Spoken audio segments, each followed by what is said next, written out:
We unequivocally condemn this brazen act of aggression, which is flagrant violation of Qatar's sovereignty and territorial integrity and risk the destabilizing an already fragile region. Such actions are in direct defiance of the core principles enshrined in the United Nations Charter, notably Article 2, Paragraph 4, which prohibits the threat or use of force against any state's territorial integrity or political independence. Somalia stands in solidarity with the sisterly state of Qatar and supports its right to take all necessary measures to safeguard its sovereignty and security. Our delegation extends its deepest condolence to the government and people of Qatar for the loss of lives and wishes a speedy recovery to all injured.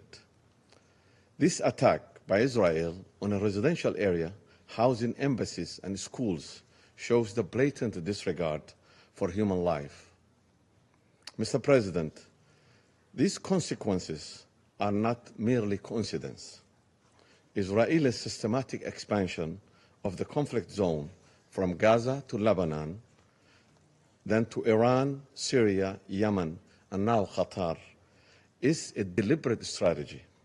This military strike unfolded when negotiators engaged in talks over the US-backed ceasefire proposal.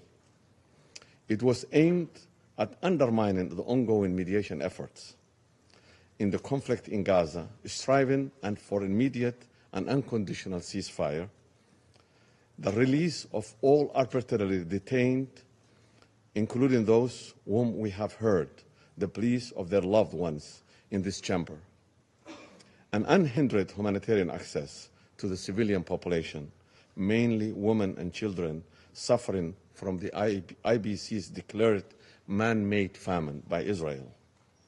History has shown that every escalation and military attack only dims the already fragile hope for peace in the Middle East.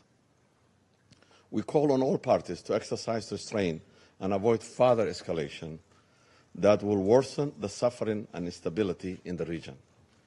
Qatar's role as mediator in seeking to end this conflict has been invaluable and deserves recognition, not retaliation.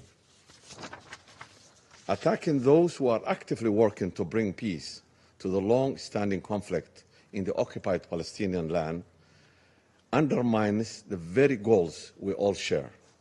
The Security Council bears a clear responsibility to uphold international peace and security. To remain silent or inactive in the face of this brazen violation of the sovereignty will be to reduce international law to a mere suggestion, subject to the will of the aggressors. We cannot allow these actions to continue or become an accepted practice. We call on all Council members to unite with determination to immediately condemn this aggression and renew efforts for a dialogue and diplomacy without delay. True and lasting peace in the Middle East demands confronting the well-known root causes of perpetual instability in accordance with international law and its covenants.